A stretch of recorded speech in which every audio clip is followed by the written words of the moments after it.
Olá, sejam bem-vindas e bem-vindos novamente à disciplina de Morfologia e Sistemática do Vegetal. Então vamos continuar falando sobre inflorescências.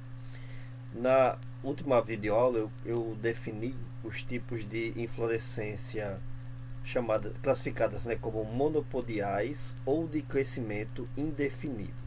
Então hoje eu vou mostrar para vocês exemplos de inflorescências do tipo simpodial ou que podem também ser chamadas de definidas. Então, por que existe essa classificação, de definidas? Vamos lá. Aqui eu vou começar, daqui a pouco eu defino o que é esse tipo de inflorescência aqui. Mas o crescimento definido significa o seguinte, de que quando o eixo principal atinge o seu tamanho, atinge um determinado tamanho, ele produz uma flor e, e daí ele paralisa o seu crescimento. Mas surge uma nova brotação, novamente um pouco abaixo, na lateral, que cresce até produzir sua flor, e daí ela surge uma brotação a partir dela e por aí vai. Então nesse caso aqui, o eixo termina com uma flor, que forma um eixo secundário ou lateral terminando com uma flor e assim vai seguindo sucessivamente. Então por isso que esse tipo de desenvolvimento ele é chamado de definido, porque o eixo que existia antes, que veio lá do crescimento vegetativo, ele paralisa seu crescimento porque ele termina com uma flor. Mas daí vão surgir brotações abaixo dele que vão terminar também com uma flor e assim sucessivamente. Então, aqui eu tenho um tipo de inflorescência chamada de cima unípara ou também monocásio. Isso são sinônimos, ok? Então, aqui eu tenho a gente ainda encontra duas variações dentro desse tipo de classificação aqui, que é o tipo escorpioide e o tipo helicoide. Então, o tipo escorpioide ele ocorre porque todas as brotações surgem do mesmo lado e daí dá uma aparência, da cauda do escorpião. E o tipo helicoide, que tem uma aparência de hélice, ele surge porque as flores vão surgindo alternadamente de lados opostos. E aí, quando a gente observa a inflorescência, ela parece realmente com uma hélice, que é o que a gente está observando aqui nessa inflorescência abaixo à direita. E aqui acima a gente tem uma inflorescência do tipo helicoide, na parte de cima à direita também. Ok? Então não é difícil de entender isso. A grande diferença que a gente vai entender é que a primeira flor que surge ela é do eixo principal que paralisa o seu crescimento. E que às vezes gera confusão, porque a gente, como eu falei, no caso de troncos ou no caso de caules, a gente às vezes não entende bem se aquele crescimento ali foi do tipo monopodial ou do tipo simpodial. Então, no caso de inflorescências, pode gerar confusão também, e o ideal é que vá acompanhando isso desde o início do desenvolvimento. Então, eu mostrei ali o tipo monocásio e eu vou mostrar aqui o tipo dicásio, todos dois com crescimento definido. Que o tipo dicásio ele pode ser chamado também de cima bípara. Então, observa aqui o esquema. A primeira flor que surge, ela surge do eixo principal.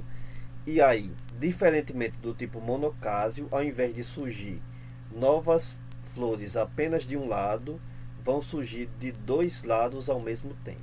Tá? Então esse número 2 significa exatamente a segunda que está surgindo aqui.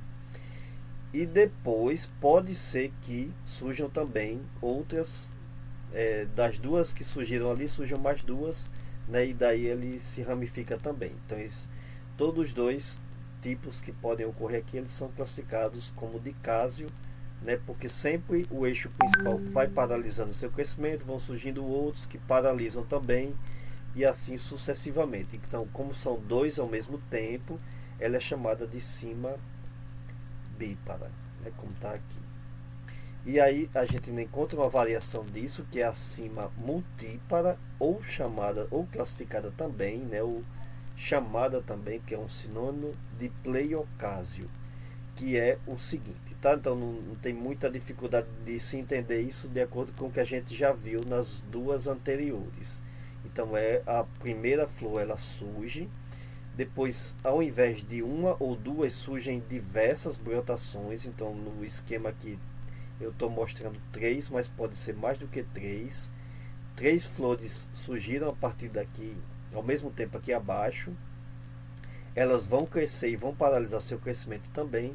E a partir delas, né, tá aqui a numeração 2, por exemplo, mas poderia ser essa daqui e essa daqui também. Então, a partir delas vão surgir também mais três ou mais aqui, né, que estão numeradas. Então, por isso que é classificado como Pleiocásio. Okay? Então, não é difícil de entender.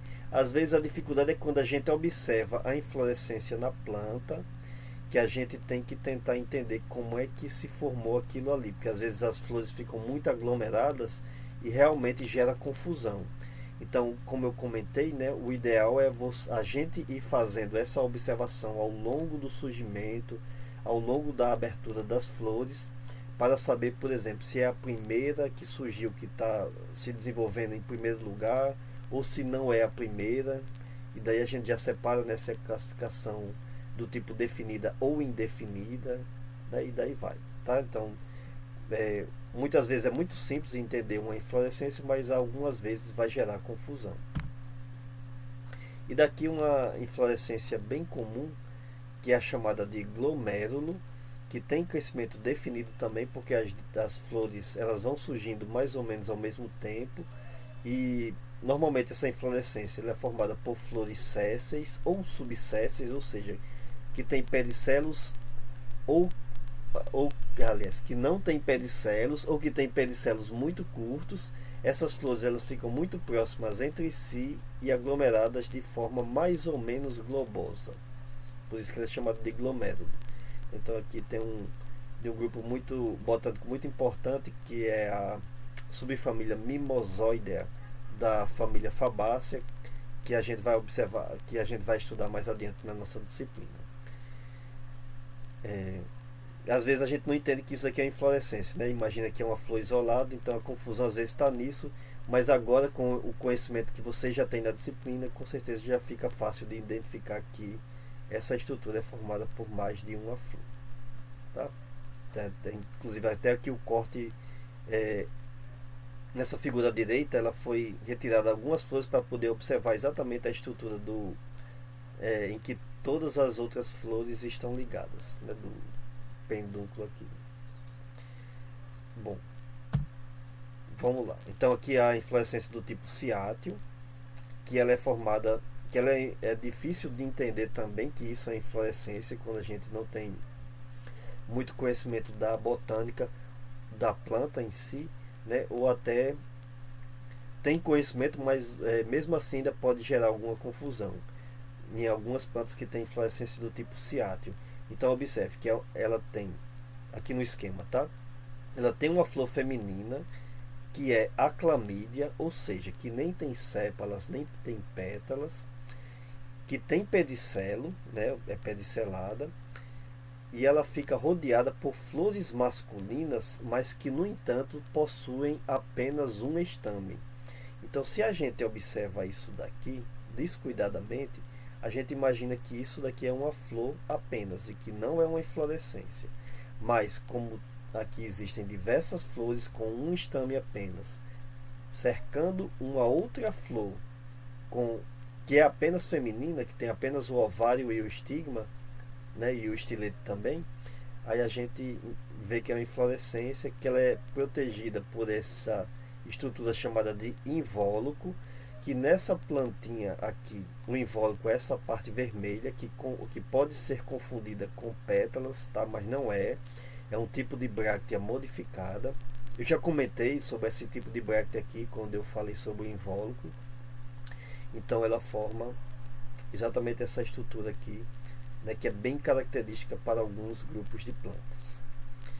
E uma outra, e para finalizar essa parte de inflorescência do tipo de crescimento definido, aqui tem a inflorescência do tipo cicônio, que existe, por exemplo, no figo, nas plantas do gênero Ficus, algumas plantas, aliás, que ela é o seguinte: ela forma um receptáculo que ele é escavado formando uma cavidade. E essa cavidade ela fica mais ou menos fechada. Então no ficus, né, ou no figo, aliás, da figueira, ele fica bem fechado. E aí daí nessa parte interna aqui se inserem flores que são unissexuais. Vão ser apenas masculinas ou apenas femininas. Os dois tipos vão estar presentes aqui dentro. Tá? Tanto apenas as flores masculinas quanto as flores femininas separadas em locais diferentes. No caso do figo, as flores femininas ficam mais abaixo. Que aqui no caso do que está sendo mostrado aqui na foto, o mais abaixo é essa região aqui, tá? Aqui na foto ficou mais acima, mas é a parte que está ligada à planta, né? Que estaria ligada antes da remoção aqui da inflorescência, ok? Então, entendendo isso aqui, né? O esquema não fica difícil de se observar, mas aí na planta é a mesma questão lá do tipo ciático. Pode ser que gere confusão quando a gente observa e não entende que isso daqui é uma inflorescência, aliás, não entende que é uma inflorescência, pode pensar que é uma flor isolada. Bom, e daí, né, tem uma variação aqui que é muito interessante e que ocorre em diversas espécies de plantas, que são as inflorescências compostas, que podem ser de três tipos. Existem as inflorescências compostas do tipo homogêneo, que são basicamente ramificações da inflorescência do tipo racimosa, que também pode ser chamada de crescimento indefinido ou monopodial, né? Como eu comentei na aula anterior, isso são sinônimos. Então essas inflorescências do tipo homogêneo, elas são ramificações e do mesmo tipo. Então daqui a pouco eu vou mostrar em exemplo para definir melhor como é que significa esse mesmo tipo. Existem as inflorescências compostas do tipo heterogêneo, que elas vão ser ramificações da inflorescência racimosa ou da inflorescência cimosa, né, ou seja, de crescimento definido, porém com tipos diferentes. E vou colocar também exemplos para definir bem isso. E existe também as inflorescências compostas do tipo misto. O tipo misto é quando ocorre uma mistura dentro de uma mesma planta, entre inflorescências do tipo cimosas e do tipo racimosas. Ok? Daqui a pouco, eu sei que ficou confuso por enquanto, mas deixa eu mostrar os exemplos para ajudar a esclarecer. Então, iniciando das mais simples, as inflorescências do tipo homogêneas, que eu falei que são formadas por inflorescências do tipo racimosa. Então, aqui na figura, na foto e no esquema à esquerda, a gente tem umbela de umbelas. Eu já defini, né, o que é a inflorescência do tipo umbela. Qualquer coisa vocês voltam lá, mas não é difícil de entender. Ela é basicamente formada com diversas flores que surgem, mas as que ficam na parte mais externa são as primeiras a surgirem e as primeiras a se abrirem. Então aqui basicamente a gente tem uma ramificação disso. Então é como se vai surgir uma outra umbela. Em cada ramificação dessa vão surgir outras umbelas, em que as que estão na parte mais externa vão ser as primeiras também a se abrirem, como se tivesse apenas umas aqui. Então essas daqui seriam as primeiras a se abrir. Quando tem a umbela de umbelas, essas daqui também são as primeiras a se abrirem. Por isso que o crescimento é chamado de indefinido ou racimoso. E aqui à direita a gente tem a inflorescência do tipo panícula, que ela recebe um nome especial, mas ela é basicamente um racemo de racemos, tá? Que foi a primeira inflorescência que eu defini aqui na nossa disciplina. Então a inflorescência racemo seria exatamente, surge uma flor aqui, depois surge outra na sequência e por aí vai. E aqui a gente simplesmente tem uma ramificação disso. Então ao invés de surgir uma flor aqui, surge um novo racemo, em que vai ter essa primeira flor, a segunda e assim sucessivamente. E aí a inflorescência do tipo racemo de racemos, ela é definida como panícula, aliás. Então aqui a gente tem duas fotos mostrando, né, o exemplo dos esquemas que eu mostrei aqui.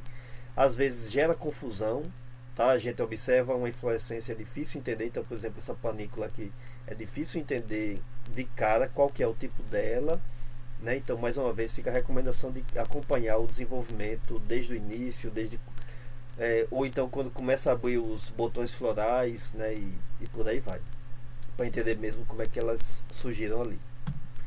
Bom, inflorescências do tipo heterogênea, que elas vão ser do tipo cimosas entre si, mas de tipos diferentes. Então, aqui eu tenho um dicásio de ciáteos.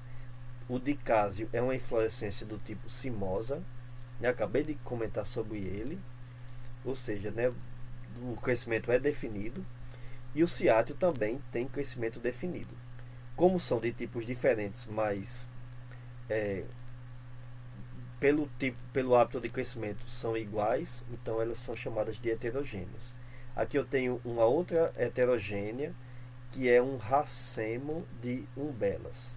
Então essas duas inflorescências aqui são do tipo racimosa ou do tipo indefinido. Eu estou sempre utilizando aqui os sinônimos para ajudar na didática, tá, da disciplina, do assunto, aliás. E então observem aqui, né? Então seria exatamente um racemo que se ramifica produzindo umbelas na sua extremidade. Tá? Então surgiu um racemo aqui e em vez de ter uma folha, aliás, em vez de ter uma flor, tem uma inflorescência do tipo umbela.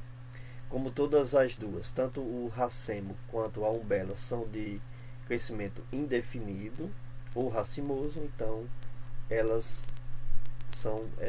entram aqui no grupo das heterogêneas, né, que tem hábito de crescimento idêntico, mas com inflorescências de tipo diferente. E aqui, para finalizar, a gente tem a inflorescência mista, né, que é a das inflorescências compostas, formadas por duas inflorescências que têm hábito de crescimento diferente. Estou colocando aqui apenas um exemplo, né, que é o dicásio, por exemplo, de capítulos. Então, dicásio, que é uma inflorescência de crescimento definido, né? Então o eixo principal paralisa o crescimento, surgem dois laterais que vão paralisar o crescimento também, que pode surgir mais dois, né? Eu acabei de comentar sobre isso. Só que na extremidade deles, ao invés de estar surgindo uma flor, está surgindo uma outra inflorescência, que nesse caso aqui é de crescimento indefinido, que é a inflorescência do tipo capítulo, né, que é aquela que ocorre no girassol, na margarida, que eu comentei também na aula anterior. Né? Então ela tem crescimento indefinido e está se combinando com uma inflorescência de crescimento definido. Então, observe aqui na foto dessa planta aqui chamada de botão de ouro, em que a primeira inflorescência que surgiu, ela está na parte de cima, ela surgiu ali no dicásio, paralisou o crescimento, aí daí surgiram mais duas ramificações aqui com mais duas inflorescências do tipo capítulo na sua extremidade, ok? Essas inflorescências do tipo composta vão existir de diversos tipos possíveis, diversas combinações a gente vai encontrar dentro do reino vegetal. Eu coloquei aqui apenas 3 exemplos para mostrar ou tentar, né, facilitar o entendimento para cada um dos tipos, mas vocês vão encontrar de diversos tipos diferentes dentro do reino vegetal, ok? E daí a gente finaliza aqui a parte de inflorescência. Na sequência da disciplina eu vou falar sobre morfologia do fruto. Muito obrigado pela atenção e até a próxima.